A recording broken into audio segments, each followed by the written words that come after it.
Hi everybody, welcome back. I'm the Strategy Professor, and today we're going to be doing another coaching session for League of Legends. We're going to be looking at a Silver 5 Janna game. So special thanks to Ben for the donation. I really appreciate it. For those of you out there watching, you can access the Google Doc in the description of the video. If you want to follow along, you can also find timestamps to the start of the game and to the post game. I also left a couple of useful links for you down here. If you would like a coaching session yourself, just email me at thestrategyprofessor@gmail.com. I can tell you how to send me that replay. It's just a $20 donation. Really good bargain for the amount of effort that I put into these. I think a lot of people find quite a few benefits from getting these. If you just want to watch more coaching playlists, maybe you don't have $20 laying around right now, or you just want to see how I comment on a variety of other games first, you can check out the coaching playlist here. I think this is going to be the 41st coaching video that I'm going to have on the channel, so be sure to check some of the rest of those out, especially for champions that you enjoy. I think those can be very helpful. If you want to know an in-depth Janna guide, I've got it linked here.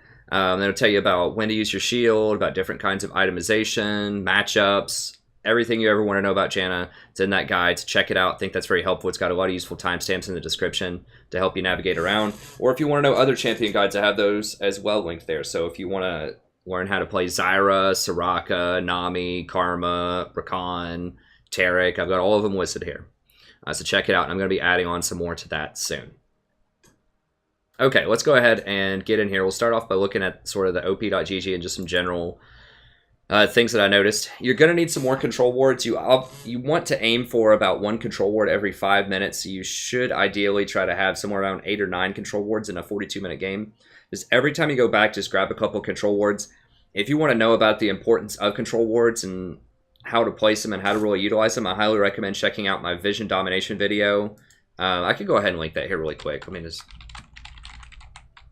That'll explain all about the power of Vision. I think it's important, especially now, because a lot of people are rushing Ardent Sensor instead of Sightstone, which is okay in some circumstances, but I think it still is really important to get that vision on the board. And if you're doing that, then you especially need to get vision wards, because that's some of the only wards you can buy. You know, especially if you don't have Sightstone, you're really going to need that. So let me go ahead and I'll just share that here really quick too. Documents, let's see.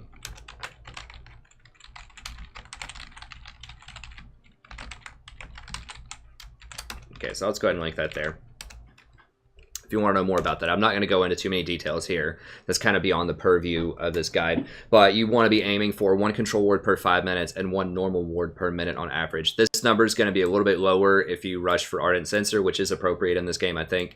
But the control ward still should be 1 per 5, and this should still be a fairly high number.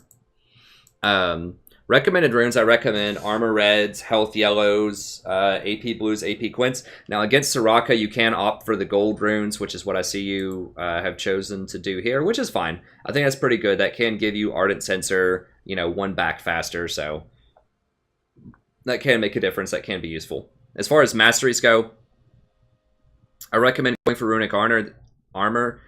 The reason for this is your just passive healing that you get. Your health per 5 actually gets modified by this.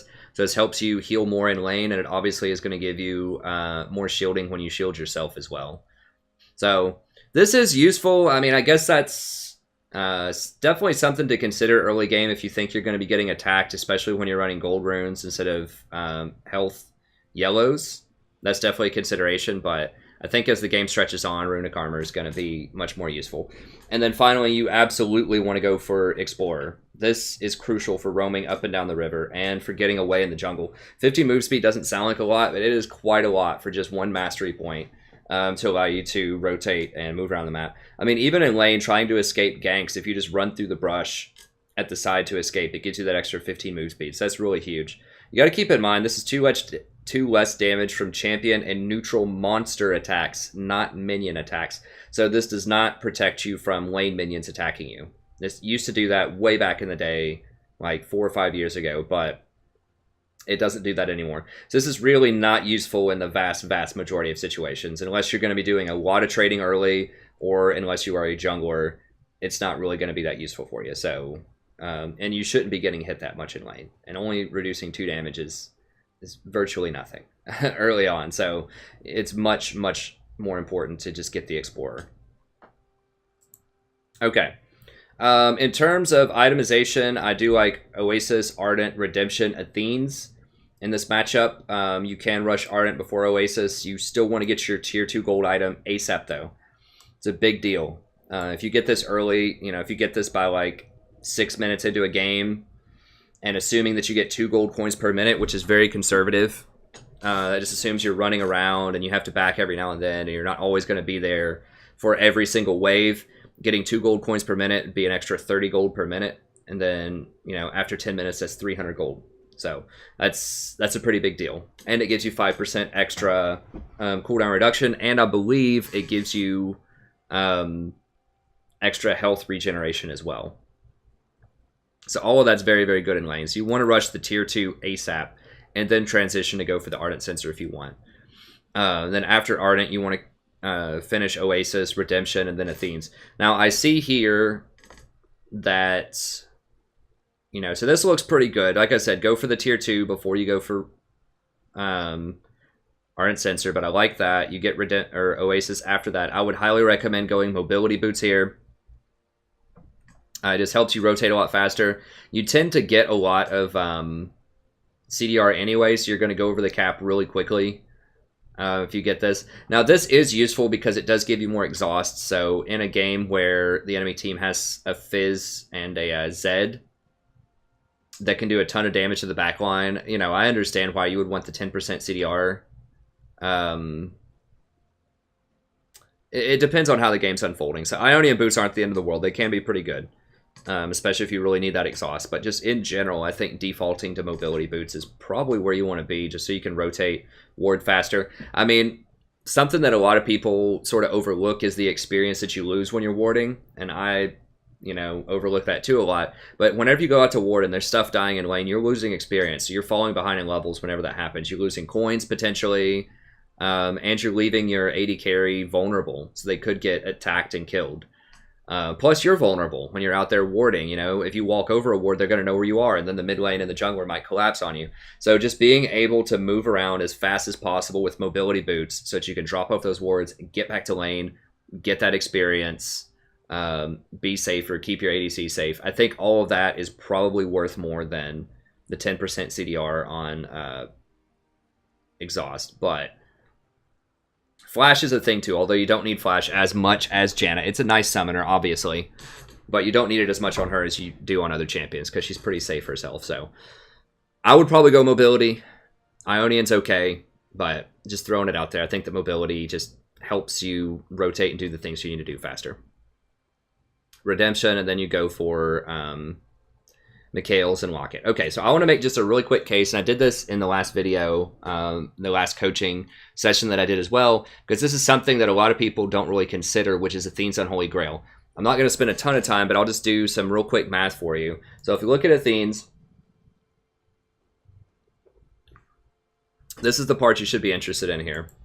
Dissonance. Gain 5 ability power for every 25% base mana regen. Well, if you get Athene's as your third big ticket item, so you get your Ardent Sensor first, then you get your Redemption. Ardent is going to give you 50% mana regen. Redemption is going to give you 150%, so that's 200%. And then this is going to give you 100% base mana regen. So that's 300% bonus mana regen, which translates to 60 ability power. So you get 5 per 25%, times 4, that's 20 per 100, times 3, 60. So you get 60 extra ability power in addition to your 30 base that this has. That's 90 extra ability power on this item, which is huge in terms of power. So if you look at, 90 ability powers worth about 21.75 gold each. That right there is 2,000 gold worth of ability power that you get on this item. It's only a 2,100 gold item. So you're only paying around 150 gold, a little bit less than that, like 143 gold for everything on this stat card, right? You're paying 143 gold for 30 magic resist, for the base mana regen itself, for the cooldown reduction, and for this passive. That is extremely cost efficient, as you can see. But even just mathematically, I think a lot of people will get Mikhail's because they'll see the 20% bonus healing and shielding, and they'll think, oh, well, I need to get that because obviously I want bonus shielding, and healing. You're still going to get the 10% CDR on Mikhail's. You're going to get similar magic resist. You're going to get 10 less on Athene's than you get on Mikhail's. Okay, whatever. You're going to get the same mana regen. And you get this little dinky passive, Harmony, which gives you extra base health regen, which is not really that great, you know, at 40 minutes into a game. You know, you're going to heal maybe another 75 HP in a fight or something like that. It's not going to be a lot. So that really is good in the laning phase, but it doesn't matter that much outside the laning phase of Harmony. What it comes down to is that active. How often are you going to be using that active efficiently to erase crowd control spells? And that's what it should come down to, right? That's a very powerful active, so you should have to pay a high price for that. If you're thinking like Riot Balancing Team, what are they trying to do with this item? You're paying a very high price for that. And if you're getting people out of massive Vagar stuns, or Morg binds, or Ash arrows, or Thresh hooks, or something like that, that's an extremely powerful ability, right? Because you're saving a life, just straight up, boom, cleanse them. But you have to be able to do it fast enough, and it has to be relevant against the team that you're playing. So if you look at this, what's the crowd control on their team? Fizz doesn't have any, Zed doesn't have any, Soraka has a silence, but your cleanse is not going to stop that because it's a field. I don't believe it gets rid of blinds off of Quinn. I mean, let me see. Doesn't say blinds. No. Stuns, roots, taunts, fears, silences, and slows. Does not say blinds. So it does not remove the Quinn blind. So really, they have, like, literally nothing. Like, I guess the slow off of Lee. Like, there are very, very few circumstances where this would even be remotely useful, the active on this. And so then it comes down to, okay, well, the active doesn't matter, but what about the 20% bonus healing and shielding? So I went ahead and did some math for you here. The 300%, like I said, is 90 AP. How does that work out mathematically if we look at Janna's abilities? Well, her shield has a 0.7 AP ratio. This is how it would work out. With Mikhail's, you'd get 240 base shield. You start off with... I use this from the other example. It's not really going to change the math that much, but I used it from the other example where people ran the full AP runes instead of the gold runes. So I'm just going to keep the same math here just because I don't want to redo all of it, but it's the same message, okay? So you have 23 base AP off of your runes if you decide to go for the AP runes that I recommended up here. You had times 150% because you're going to get 50% extra healing and shielding because you've got Ardent, Wind Speakers, that's 20, Redemption's 30, and then Mikhail's is another 20. So that's 50 total. So that brings your shield up to 384 shield value. With Athene's, you have 240 base. You're going to have 113 AP. Once again, that's assuming the 23. If you don't have any AP, then you're just going to run the base off of 90. It's not going to change it that much. And then you have only times 130% because you're only going to have Ardent, Redemption, Wind Speakers, no Mikhail's. That's going to give you 415 base shields. That's about 8% more shielding on your E off of Mikhail's. Well, what about the ultimate? If we look at her ultimate, it has a massive base, although it has really good AP scaling as well. So surely that massive base would scale really well with plus healing rather than AP, right? Well, not necessarily. It does, but not as much as people think. The AP is still really strong on her because it has high AP scaling too. So at level 3, you've got a 600 base heal. Then you have 23 times, 1.5 because that's what the ratio is on it. Then you have 150% for the plus healing and shielding, 902 total healing. If you look at Athene's, 60 times 113, or plus 113 times 1.5, and then multiply that by 1.3, then that's 1,000. So it's still about 5% more, 5 to 7% more healing and shielding. So in both of these scenarios, Athene's Unholy Grail, as long as you have Ardent Censer and Redemption first, Athene's Unholy Grail gives you bigger heals, straight up, than the plus 20% healing and shielding.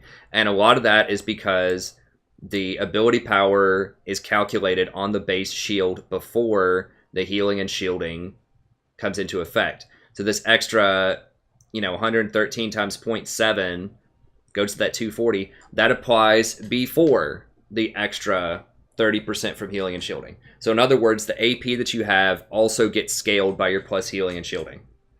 So if we look at this 113 here on Athene's, you get 113 times 70. Oops. 113 times 0.7. Then you multiply that by an additional 1.3. Then you're getting 102. So you're getting an extra 102 healing and shielding off of the AP in addition to the base. Let's see. So the base is, let me just see here. We'll do this. 90 times, so you're getting 90 AP times the 0.7 on your shield. You multiply that times, so you're not just getting 63 extra healing and shielding, the 0.7, because that's also getting amplified by your plus healing and shielding. So you multiply that times your 1.3, you're really getting 82 more healing and shielding off of that AP, because the AP scales with plus healing and shielding when it's applied to a shield.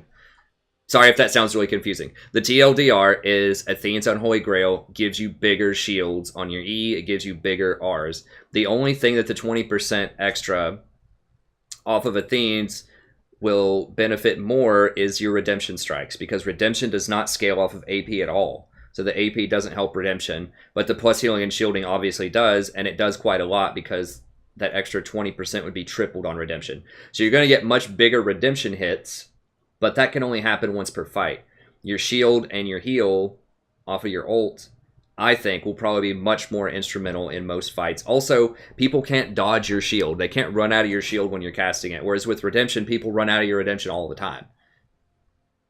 So it's just much more reliable and just more persistent effects, more persistent power, more reliable power when you increase your E and your R as opposed to your Redemption. That's not even including, don't forget that doesn't even include this right here. This is obviously very powerful. Like, this is way more powerful than Mikhail's. Like I said, you're going to get a dinky little, you know, maybe up to 50 to 75 more HP. So maybe like 5% more HP or something like that off of your passive healing in a fight. That's a very generous number. I think it's probably way lower than that. But, and people won't get Athene's because they think, oh, Janna doesn't do a lot of damage, but you don't have to do a lot of damage for this to be effective, right? This is 25% of your pre-mitigation damage dealt to champions as blood charges. Okay? And then the blood charge adds on to your heal or your shield, and this also scales with your plus healing and shielding. So if we just look at Janna, let's say you're level 11. Now remember, this applies pre-mitigation is pre-armor. So it looks like Janna really doesn't do a lot of damage, right? It's like, okay, whatever, Janna. You know, they're going to have a lot of armor. You're not going to have critical strike. You're not going to have armor penetration, none of that. But if you're level 11, your auto attacks are still doing 78 damage. So let's say that just in an easy fight here, you attack twice for 78 damage, hit somebody with a, you know, level 1 Howling Gale, hit them with a Zephyr, and boom. Like, what does that do?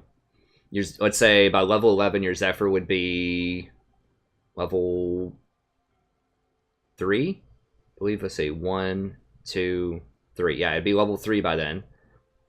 So it'd be... And with the extra, what did we say, 90, like 113 total AP. I'll do this really quickly. I didn't intend to do this on the fly, but 113 times 0.5, Zephyr ratio 56, point whatever, plus 170 equals, then we do 35%, that's 227,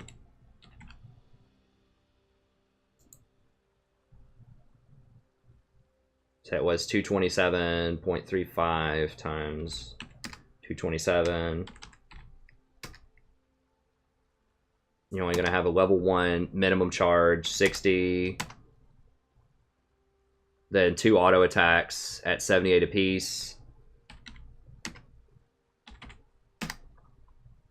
Then 0.25 of that goes towards blood charges.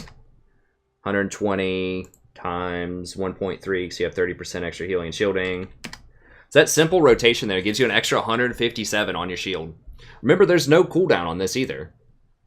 If you just keep auto-attacking people just naturally as you would, you just auto-attack the tank that's hitting your AD carry or whatever, then every single time you hit them, you know, you're going to basically heal for 25% of the damage that you do. So 25% of you know, roughly 80 is going to be like 20 extra healing every time you hit somebody. So that adds up. That adds up quite a bit. I mean, this little combo here gives you an extra 150% shield, and that's just auto, you know, Q, auto W, something like that. And you get 157 extra shielding, which is a lot. I mean, it's like an extra 30% healing and shielding if you want to think of it like that. So it's a lot of extra healing and shielding. Yeah, she's not Sona. You're not going to be getting a ton because power chord on Sona with auto attacks and just spamming your Q is obviously going to be much more powerful. But it still is useful if you just auto attack or just throw a Q, or even if you just remove this passive from the item. It still gives you so much extra AP, healing and shielding. It's massive. So that's why this item is very important, and people just don't understand how important it is. Because I get asked about this on the stream all the time. Why are you building Athene? Is that item stupid on Janna? Is it? Is it? It's not. because of the way that it scales. Janna has really nice scaling on her ult and her E. So even if the passive didn't exist, the blood charges, it would still be arguably a better item than Mikhail's in this situation. And since it does exist, it's definitely a better item than Mikhail's. So I want to see you go Ardent Censer, Redemption, Athene's, and then as a final item, if you want, you could go Mikhail's. Although I think you're probably right to go Locket here as your final item. And just skip the Athene's because they don't have... they don't really have any CC, and I think Fizz is probably going to be a problem later on. Somebody's going to be a problem, Fizz or Zed, and having that extra shield could be pretty nice. Okay, I just wanted to throw that out there because that's something that is a very, very common misconception among people out there. Okay, another thing that's kind of goofy that sort of sucks, but I just want to emphasize this here. I'll go ahead and just get that on the same line here. You probably are going to have to buy Executioners at a certain point because of Soraka. And that's really stupid. You shouldn't have to buy Executioners on Janna, so you might have to get Executioners instead of Locket. But nobody on your team, I don't believe, looking at their items, nobody on your team has any sort of healing or shielding mitigation. You've got a Thornmail and Rammus, fine. But, you know, Jarvan doesn't have Executioners. Veigar does have Morellos, I guess. I don't know. You need to at least tell your team to get Executioners. So tell Lucian, dude, get Executioners against that Soraka. Because if she starts getting out of control with like 3 or 4 items and you don't have a way to stop that, then she's going to be unstoppable. Your team does not have a very good way to get on her. So, I mean, like Jarvan and... We'll see how it goes. Jarvan and Rammus could get on her in theory, but... if nobody has any sort of healing reduction, you might have to get Executioners as a third item. You can even sell it later if you have to, but you've got to get healing reduction. You could even think about taking Ignite, but I think you're probably right to take Exhaust because they have Fizz and Zed, and you need Exhaust for that. So, okay, let's go ahead and get in there. Enough talking. Oh, one final thing. Just the pregame, you're probably just going to be a farm it out lane. Don't try to small trade with Soraka. She's going to heal better than you. You might be able to all-in if the jungler comes or if Soraka's really far out of position, but it's going to be tough. Try to get good vision of Lee. He's a very good ganker early. Rammus obviously is a good ganker early too, so if Rammus knows where Lee is, then he can time his ganks more appropriately and make bigger plays on the map.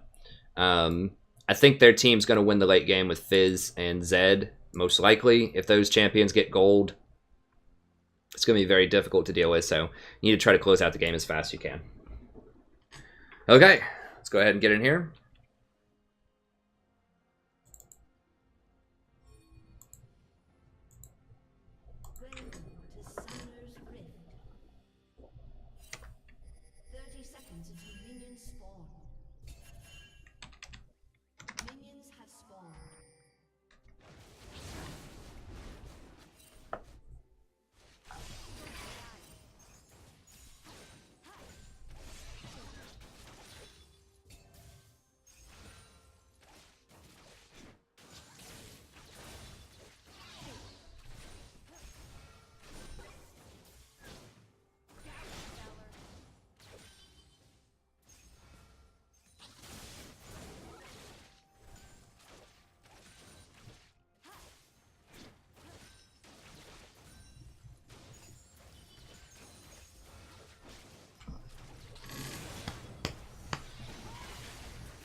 I'm gonna fast forward through this a little bit. It's looking all good. You can't really do a lot against the Soraka lane. I think you're doing fine.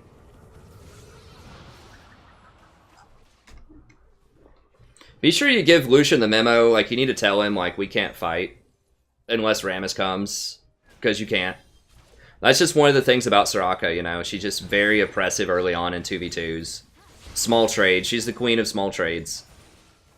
One of them. Sona and Nami are similar. Okay, good.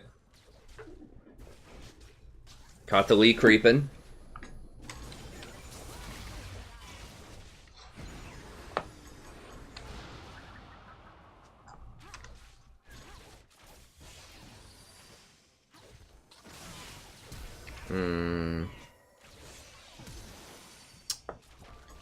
You probably need a flash there, maybe, maybe not.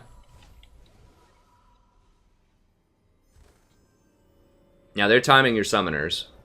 You don't know that, but you need to be timing their summoners. Like, you should have pinged her flash so that Rammus knows it's a free kill if he comes bottom.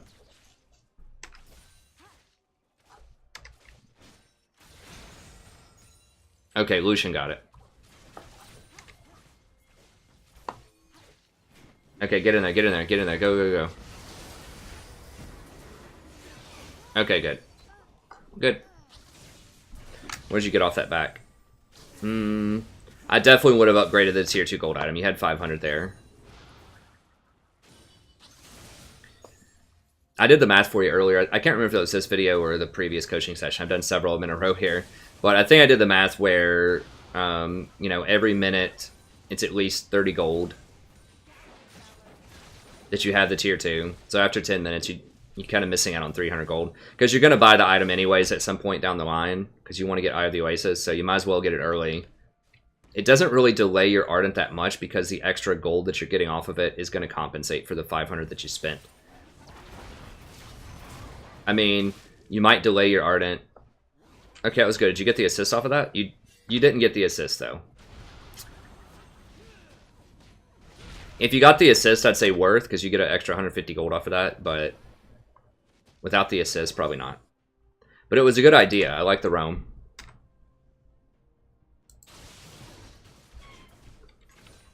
But without getting the assist, like, Lucian's probably missing CS because you're not down here. So if you get the assist, that's good.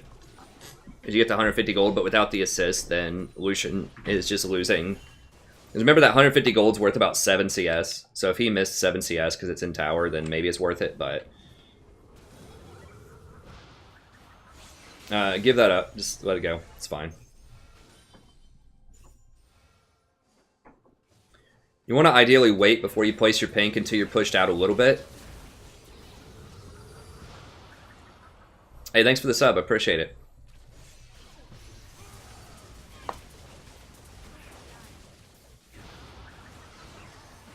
Oh, okay, yeah, you got him. Good. Okay, good.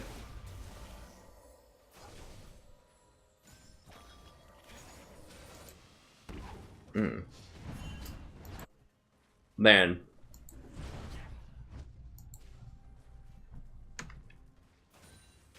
Oh, y'all are really far ahead. Okay, so who has a lot of this gold? It's split up pretty evenly, everyone but you, which is good. I really wish this wasn't Lucian, though. Man, if this was like a Sivir, Callista, Tristana, like this would be lights out, but Lucian... He still can be a good champion, he's just not going to scale as hard as other champions. Other bot lane champions. Man, he's going Bork. There's not a lot you can do about that. Okay, you've almost got Ardent.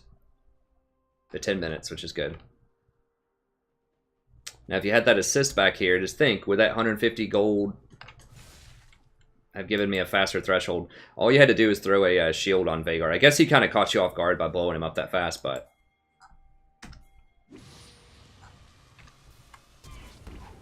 that is really early. Yeah, I don't know what...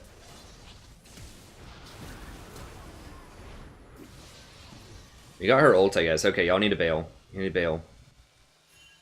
I mean, he's really strong, but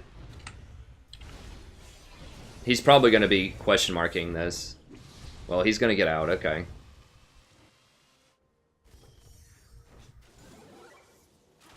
Yeah, y'all probably should have gone up there to help him a little bit, but at the same time, he shouldn't have gone that deep. Especially with mid missing.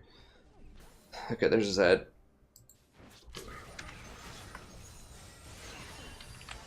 Probably a farm off here. Why is he just randomly running up in the lane? I don't get it. Zed's coming down here, down river, probably. Well, his name is like 420 on, something like that. Maybe he's just really high right now. I don't know why he's running up like that. Okay, good ult. Save that tornado until after he connects with the Q.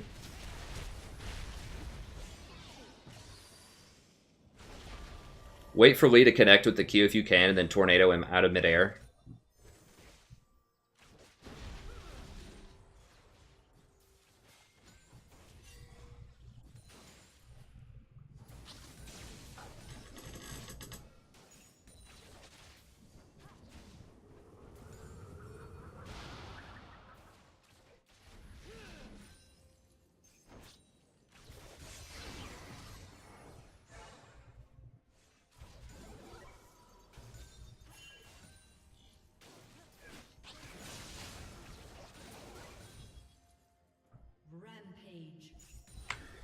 Wow. Alright. 10-2. Yeah, I mean, there's not a lot. I'm trying to find some small things to comment on here. There's nothing huge yet. Okay, so now you need to be thinking, okay, Rammus is just, like, super strong, so I would be thinking right now, like, we need to try to force some dragons. We need to try to ward up the jungle so that Rammus can get in there and bully out Lee. Because Rammus should just be able to steamroll Lee right now with his taunt and just get in there and bully him out.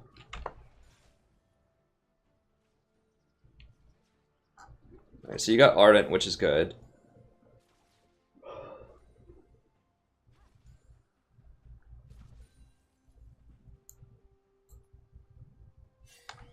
They still have really strong scaling, though, as I mentioned earlier, so you guys, you have to keep the momentum going. It feels like you're really far ahead, but, you know, they have a Fizz on their team and a Zed. And Fizz is not that far behind in lane. Looks like he's going AD Fizz, which is very good news for you. Like, probably Trinity Force tank Fizz.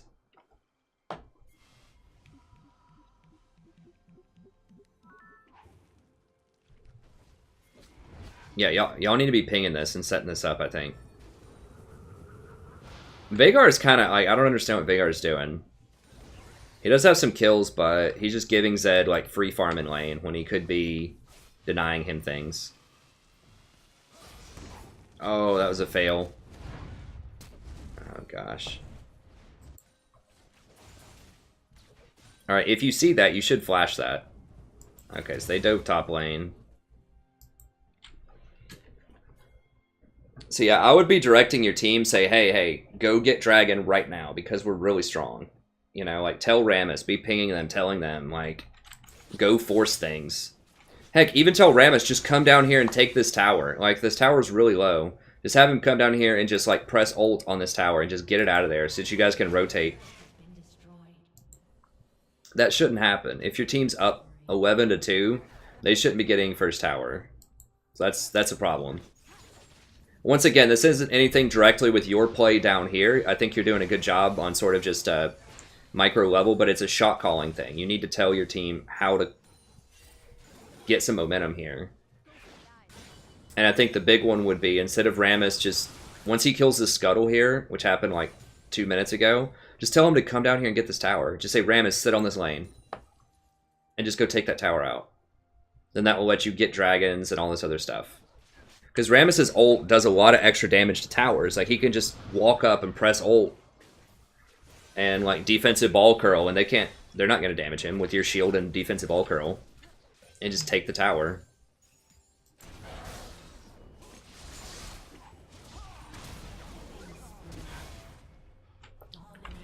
But instead, you guys are still up, but Fizz is online.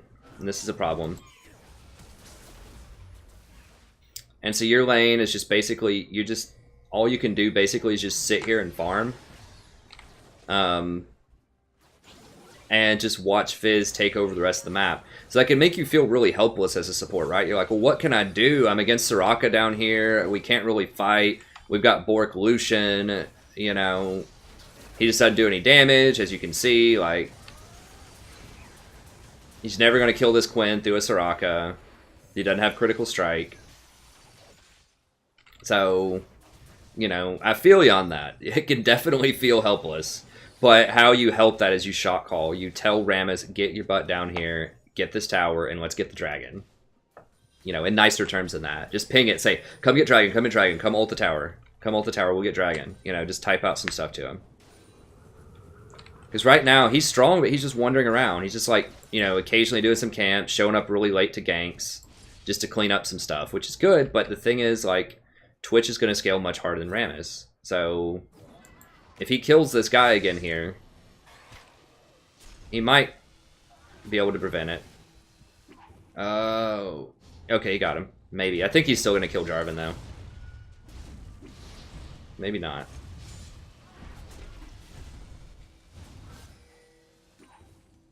Oh, my God. Okay, they got him. We got him, coach. Okay, you got wards, right? Good. Let's ward this. Okay, so I'm going to mark down...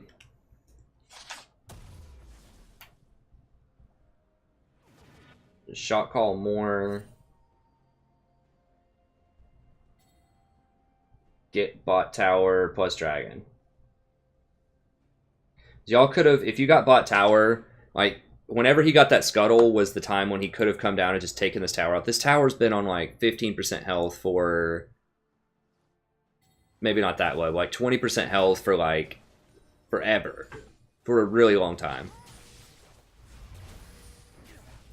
You guys could have had 2 dragons by now. I mean, you were up 11-2. Okay, that was a great tornado. Very good. Okay, good, great. Yeah, your micro's on point. I mean, that was really good. You stopped this tornado and you stopped the second Q. That was really good. Now Rammus is caught.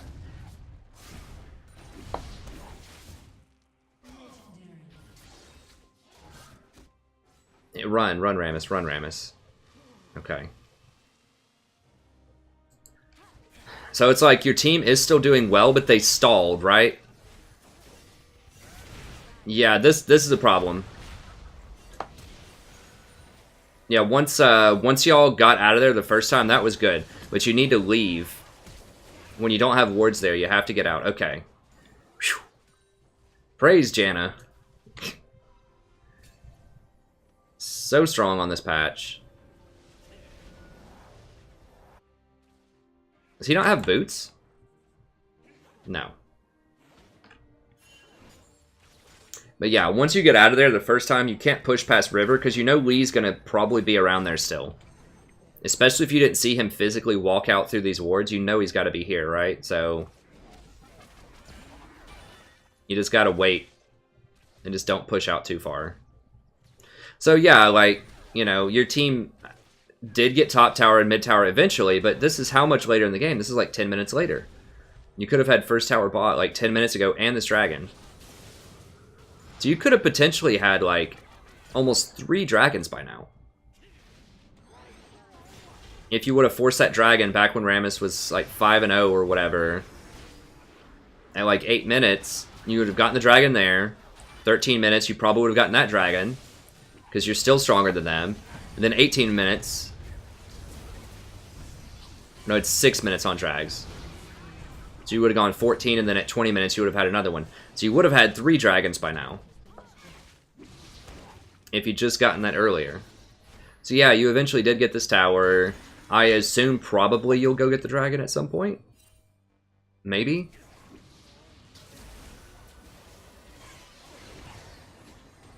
But you could have already had 3.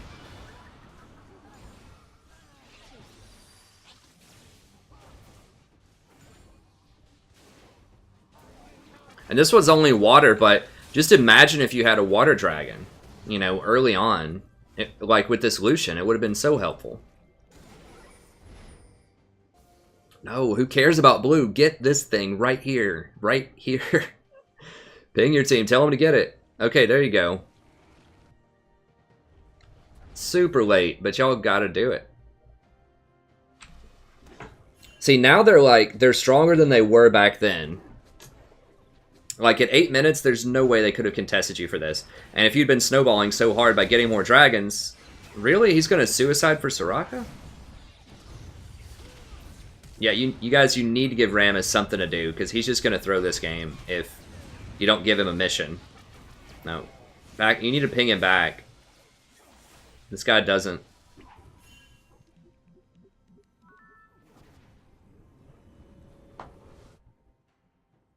What? Is he running? He rushed? I thought he maybe had Warmogs or something. Yeah, get this. But the problem is Fizz is so strong right now. Like, everyone else on their team is pretty weak, but Fizz is actually kind of strong. So he might actually be able to roll in here and contest you. I doubt it, but he might.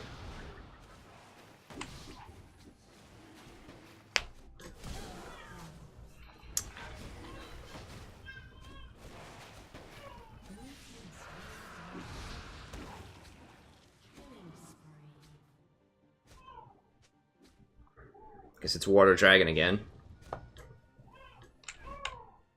It's not amazing, but it also does help Veigar out. It gives him more, you know, mana reach in for his Qs. Y'all need to back up. It's going to be 4v5.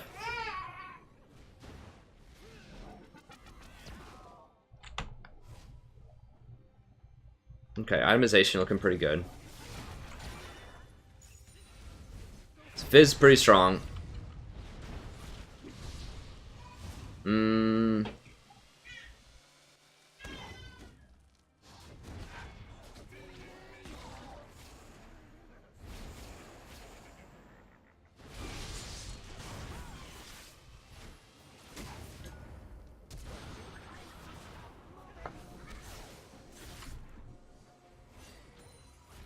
Okay.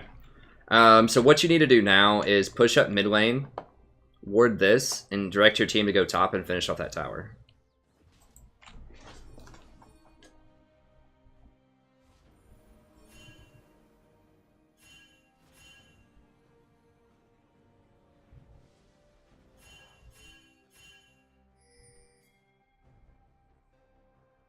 Because what that's going to do is it's going to open up all of the tier 2, or at least your side lane tier 2s. And then you can ward Baron. Now he's going to get baited. Because he doesn't have Executioners. This is the point where you should consider getting Executioners, maybe. I don't know. Rammus does have Thornmail, and Veigar does have Morellos. Maybe you don't need it, but I really, really wish Lucian would get an Executioners here. I would tell him, like, I would say, hey, we're probably going to need an Executioners, or something like that. Or don't forget the Executioners, that Soraka's pretty big. You know, that type of thing. Even though she's not, like, big, technically, you know. She's 1-3, just tell him that. Just get him to get the Executioners.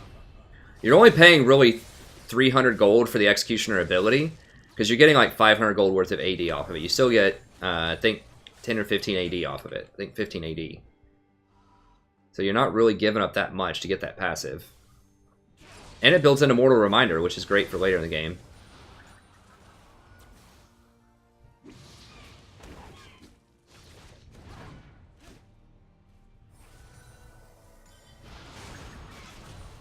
Okay.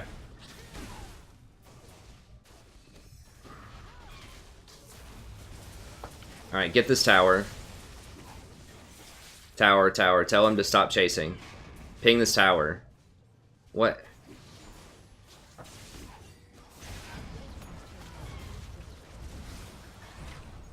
Alright, now leave. Leave. Go get... Just tell everybody to back.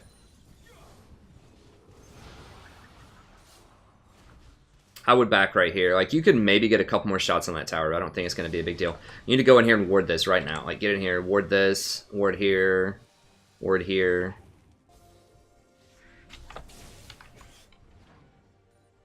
Yeah, this is a great place to ward too, because people almost never sweep it. So they're going to sweep this like 100%. You still need to ward it properly. Sometimes they sweep this, but they never sweep this. So this is a great place to ward. That sees them if they're moving through here, but it almost never gets swept.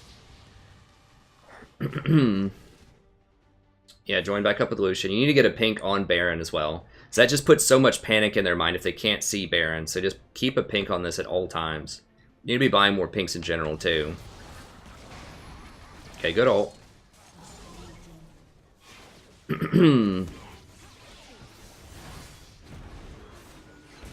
Rammus is like, LOL, I'm 1v3ing. Which is cute, but eventually they're going to kill him.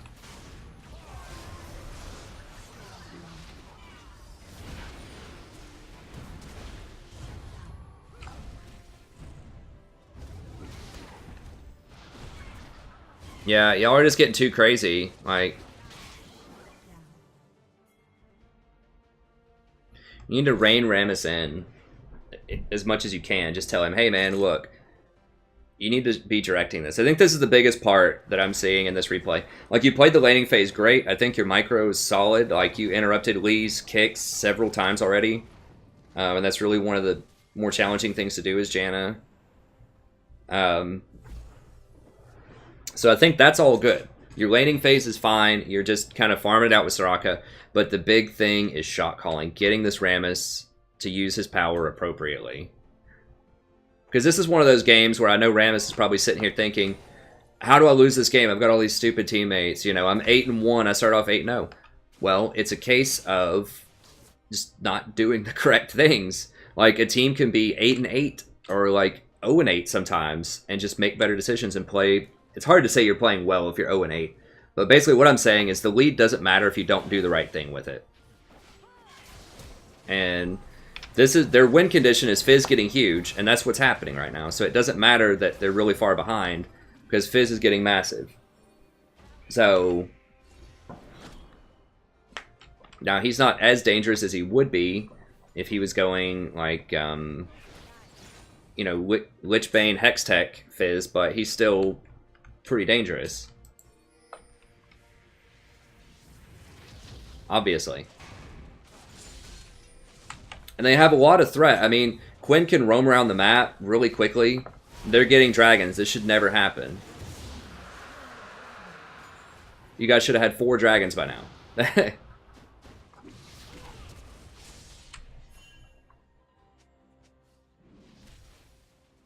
I mean, you couldn't contest it because Vhagar was dead, so there's nothing you could do about it at that moment in time.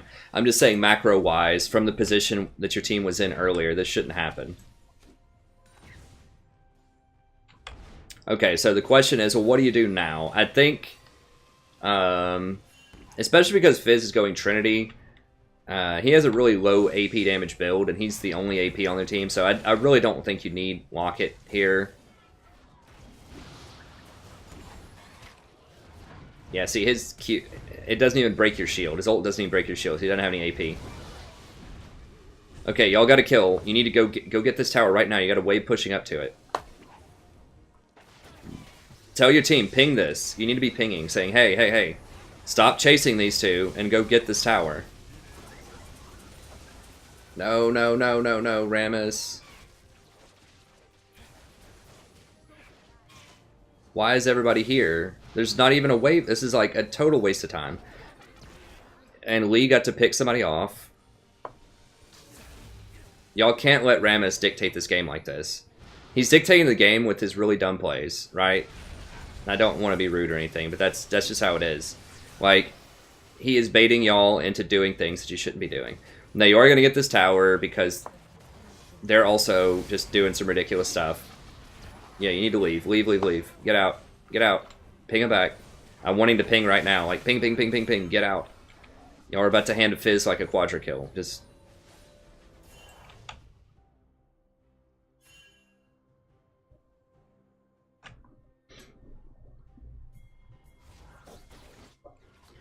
So, okay, fair enough. You got a tower here. It worked out. There are a lot of scenarios where that would not work out. So, y'all are, you're getting away, like, Rammus is getting away with really goofy plays. Because he's so far ahead. Now he's going to die.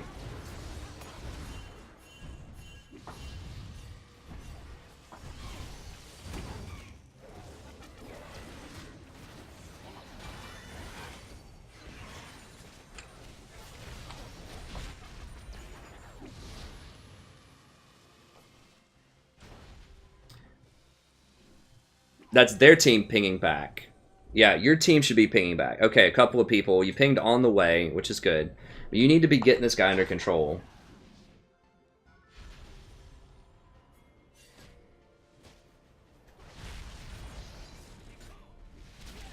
And it doesn't look like he's too far out of control, right? If you're just looking at a stat line. It's like, well...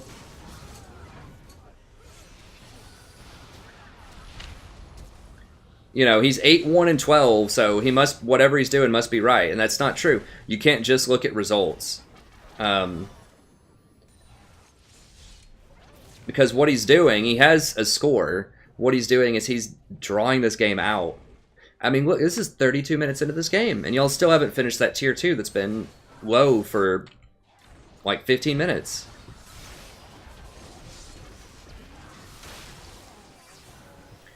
That was a reasonable placement. You could have maybe redemption here. I'd say one thing that I do, and I'll put this down too.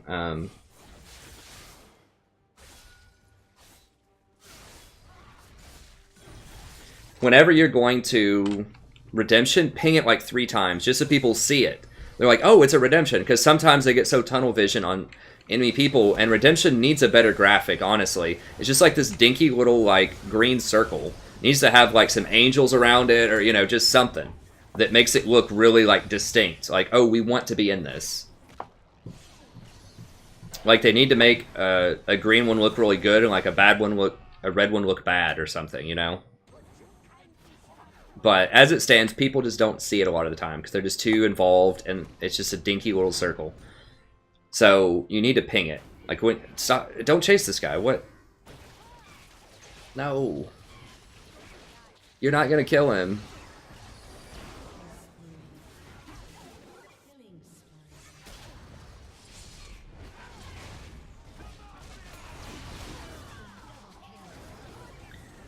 They're giving you guys so many, like, free kills here. But at the same time, you're getting into a slugfest with him, and Fizz is getting kills. It's like, yeah, he's died 8 times. This is probably going to be his 9th death. But you know what? He scales higher than your team does. Like, there's no one on your team that's going to be able to keep up with him late game. And Zed's 2 and 5, but you know what? He has 3 items. Fizz has 3 items. Does he have goofy items? Yeah, he's got Trinity Force, Frozen Mallet. You know, it's really goofy for Fizz. So they're building weird items, and they're dying a lot. You're still ahead by 17 kills, but at the end of the day, what matters is how much damage they do. And they still do a lot of damage because Fizz just does so much base damage in his kit. I mean, Lee's 1 and 13, but he still has 3 items. He can still delete Veigar if he gets on him, or Lucian. So scores can be very deceptive sometimes. You know, someone can look like they're having a really bad game statistically, and they can still have a huge impact depending on who the champion is. So, yeah, y'all need to be on this dragon too. You need to be warding this ping. People get him here. Now be careful, because Fizz or Lee, somebody's going to show up for this. Yeah, there's Zed. They're just beating you guys to objectives. Rammus is just up here, just trying to get kills.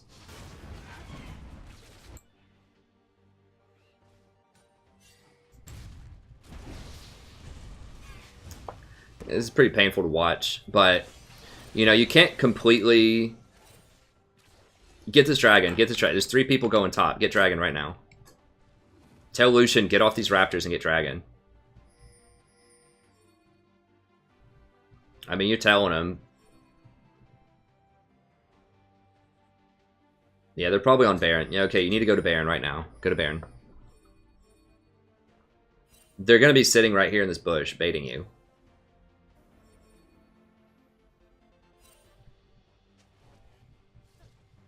No, they're actually doing it. Okay. Wait, why did Lucian back?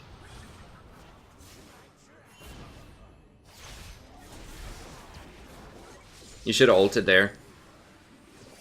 Or exhausted something. I think you're exhausted on cooldown, but you definitely should have ulted. Like, after Zed ult somebody like that, you gotta...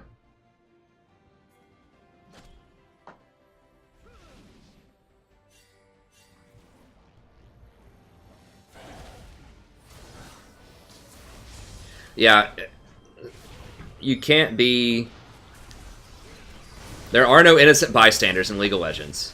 I'll put it that way. Like, you're playing a great game, and, you know, you're doing your thing in terms of just, like, your micro play. Like, right there, yeah, you could have ulted faster and probably saved him, but you know, for the most part, you're playing a pretty solid, like, individual game.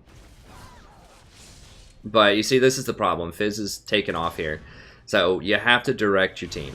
I know I keep saying that, but this is just over and over again. Like, you're not pinging these guys back. You're not ping. You did ping Dragon, and that was good. That was good. So you are occasionally, like, pinging some of these objectives, but you need to be on it much faster. I can't see what you're typing, but you need to be typing to these guys. I know there are some YouTubers out there that say, never type anything, mute everybody, stay focused, worry on your own game. This is, actually, I love this, because, I don't love that you're losing, but I love this as an example. This is a perfect example about why you can't just sit there and do your own thing in League. And that's what so many YouTubers will tell you, is you need to mute everybody, just sit there, worry about your own game, don't worry about what other people are doing, blah, blah, blah. When that's half the truth. Don't rage at people, because that obviously doesn't help. And that's what people think of. If you're typing, you're automatically raging, right? You can say productive things in text. And this is why. Because you can't just sit here and do your own thing, right? Because you're playing a good game. Like, you really are. Like, you've interrupted a lot of stuff. Use your exhaust and your ult pretty well. You're getting the right items. You guys were relatively even in laning phase. I think that Quinn was up a little bit. But a lot of that is the product of Lucian just being a really weak pick right now. Particularly Dwarf Lucian. So, you know, considering what was going on, I think you did, you know, well as far as 2-on-2 laning phase, given what was going on.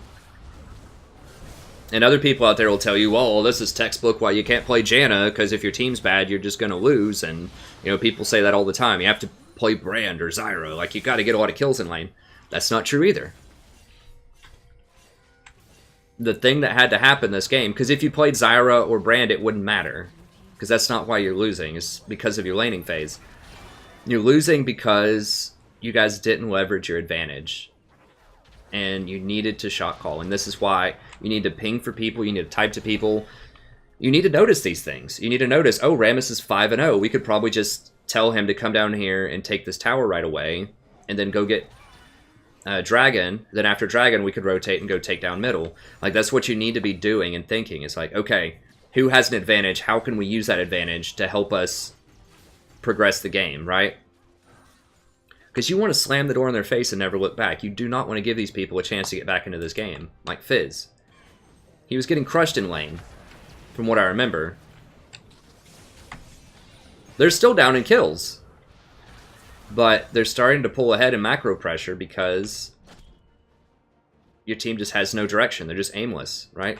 Looks like Jay... Okay, good. I was hoping he didn't AFK. This is why you have to care what other people are doing and why you have to direct them.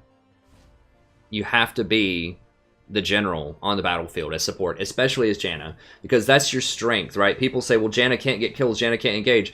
Janna can shot call because Janna doesn't require a ton of focus or concentration in lane, as much as like Thresh or some of these other supports. But that doesn't mean that you can't use extra, you know, focus to benefit your team. You use it on the map. So because you don't have to last hit, because your mechanics are relatively simple as Janna, you keep running. Okay, that's good. Because your mechanics are relatively simple, that frees you up to watch the map, to tab more, to see what people are doing, and to shot call effectively. Whereas if you're someone like a high skill cap like Thresh and you're constantly looking for hooks, you may not be able to watch the map as much. You may not have that extra attention, right? You may not be able to press tab and see who's strong. But as Janna, you can. So this Lee was 1-12 and he's still killing people. He's still killing your Lucian. Because he has 4.5 items. So the score doesn't really matter once it gets to this late, and it should not have gone this late. And Rammus is still playing like he's 5-0 at, you know, 8 minutes into the game. When really it's 40 minutes into the game. He still has a good stat line, but he's just going to get kited to death like this. People are going to start getting enough damage to kill him. And he's just not going to cut through a Soraka. Even a Soraka who has her healing reduced.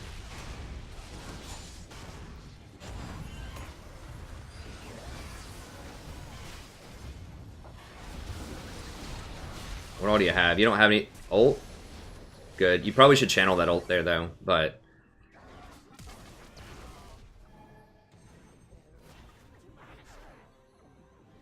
Yeah, so this is just textbook getting outscaled.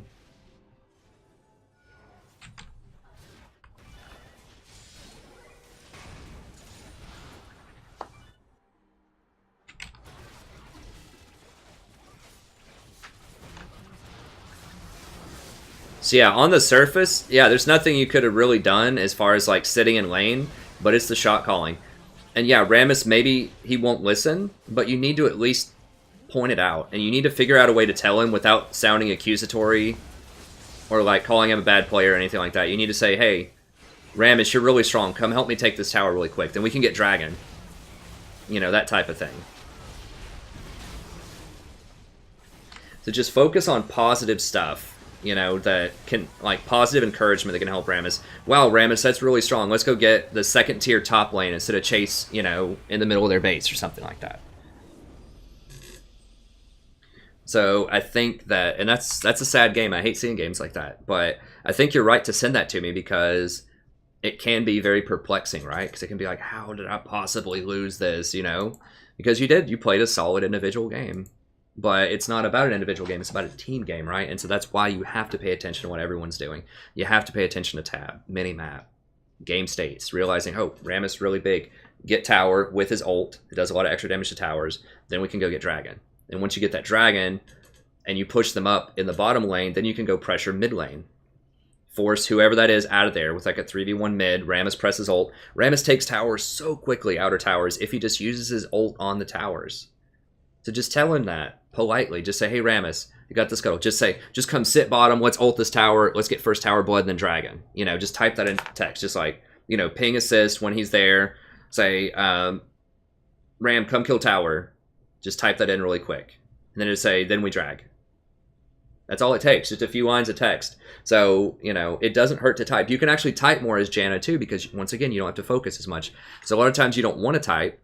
People will tell you don't type, but at the same time, sometimes words, believe it or not, words communicate better than pings. I know that pings are good. I'm not obviously talking about you specifically. I'm just kind of talking to the YouTube Illuminati is what I call them in general, right? So the people out there that give kind of advice, like Philol and Dong Hop and these people. I'll watch their videos and it's great. This is one point that I dramatically disagree with them about, which is you need to talk to your team. You need to communicate, and sometimes that means words. Not always, but sometimes it means words. And I think that just typing a couple of lines to Rammus there, get tower, get Dragon, could have been really helpful. Okay, so overall, I'm trying to think of stuff that's not shot call related that I said there. Okay, so the big one is so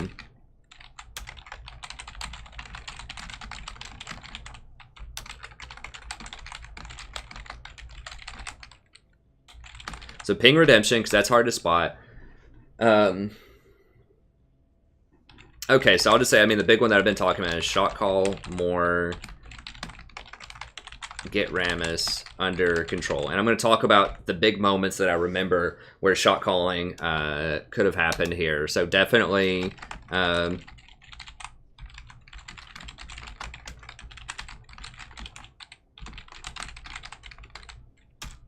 think that was around like 8 minutes or so. I don't remember the exact time. I'm not going to go back through and look at all that stuff. I don't want this video to be too terribly long. It's already on the long side. But tier 1 bot with Rammus ult.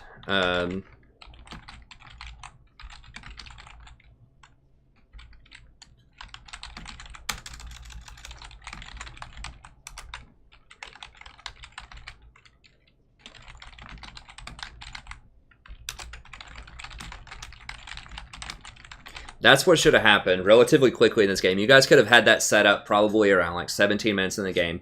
If you got tier 1 bot, Dragon, rotated, got tier 2, and then rotated up, started warding up their red area, and then had a pink on Baron at all times.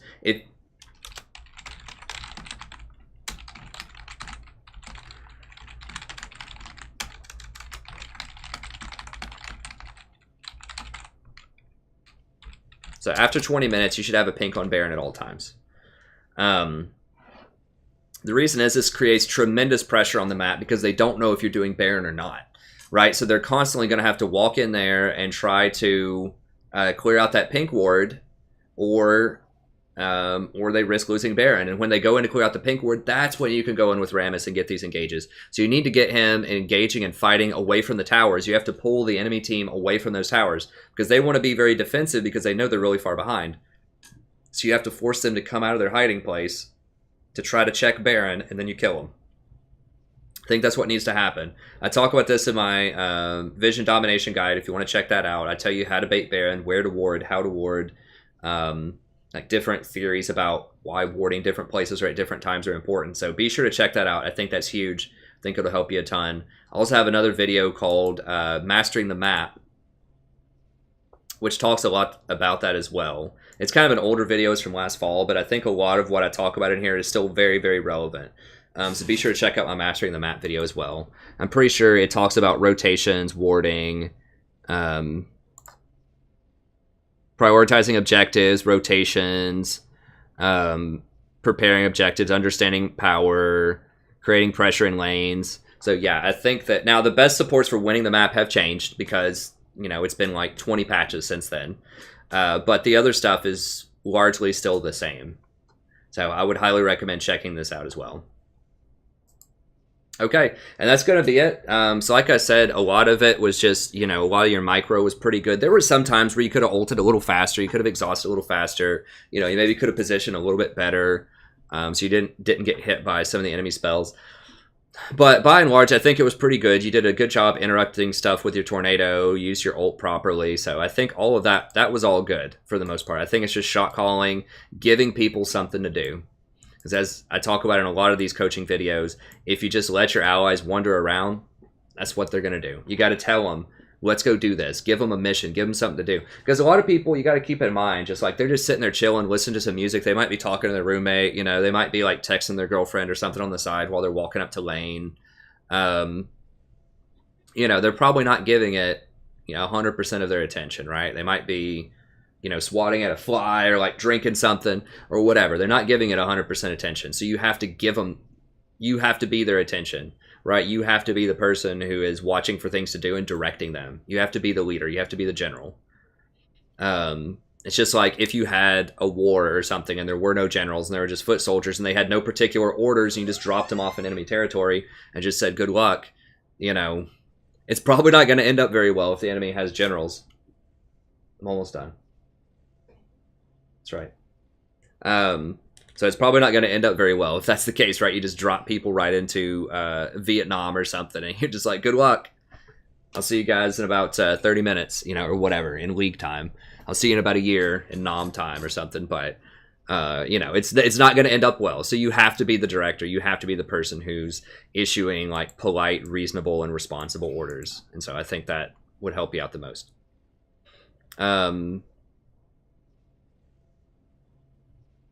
Okay, and that's going to be it. Thank you very much. Hope you enjoyed it. For anyone out there watching that wants a coaching video, just email me at thestrategyprofessor@gmail.com. I usually have just a few day turnaround on that. If you want to watch more coaching videos, just check out my coaching playlist. If you want to know more in-depth information, tips, advice, tricks for Janna, check out my Janna guide. If you want to check out other champions like Sona, Nami, Zyra, Lulu, I have just a ton of guides as well under the champion guide section. So another thing you can do is if you really enjoy the channel and you want to support it, consider becoming a member. I've got a link here for you to a Google Doc. It's just $5 a month. It's less than $0.25 a day. About the same as a Twitch sub, but you get so much more than you do for a Twitch sub on here, and I tried to design it that way to give you as much value as I possibly could. So first of all, you get a 10% discount on donation services, so if you're thinking of getting a coaching video, you might as well just go ahead and be a member, right? Save $2 on that, then it's really just $3 for the first month for your coaching video. If you get more coaching videos, then you save even more. You know, if you get 3 coaching videos per month, then the membership's basically free.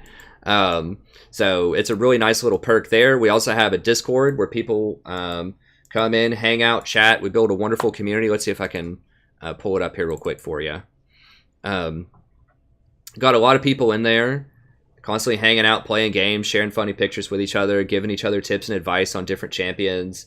It's a really cool and fun community if we look. And so I'm trying to think. So people just share memes. They talk about their accomplishments, you know, getting S's on things. And and just all kinds of different stuff around. So it's really fun. This is also where we organize viewer nights. It's every Tuesday. I play with viewers, normal games. We try to get through everybody at least once, as much as we can every night. Most people get to go more than once if they stick around for a little while. We organize it in here, so we get voice comms, we get to kind of laugh, have a good time with each other. So that's a lot of fun. It's every Tuesday, and then you can vote on champions that I play throughout the week as well. I've got a link that I update all the time, so you get to have some say in which champions I play on Tuesdays and throughout the week. So that's really fun. If you have a favorite champion that I don't play a lot, then that's a good way to prod me to play them a little bit more. And then when Warhammer 2 comes out next month, then you can vote on which faction I play if you care about that game at all. It's a really cool game. I have a lot of Warhammer content on the channel if you want to check that out as well. But that's just a final perk. So consider becoming a member. If you want to become a member, then you can just click on it, the link below. Like I said, it's just $5 a month. There's no sign-up fee. There's no exit fee. You can leave anytime you want. No contracts. I just do it through the recurring payments on PayPal just to help me with bookkeeping, so I don't have to track people down. Hey, you got that $5 this month? You got that $5 this month? It just makes it much easier for me bookkeeping-wise. That's the only reason that I do it as a recurring payment. And so there are no contracts to it. But you just sign up for this. It's like 30 seconds to sign up for a PayPal account. And then I just link you to a folder that gives you access to the Discord, the straw poll. And then every Tuesday, we go through all the members. So that's going to be it. Thank you very much. Hope everybody enjoyed it. And I'll see you next time.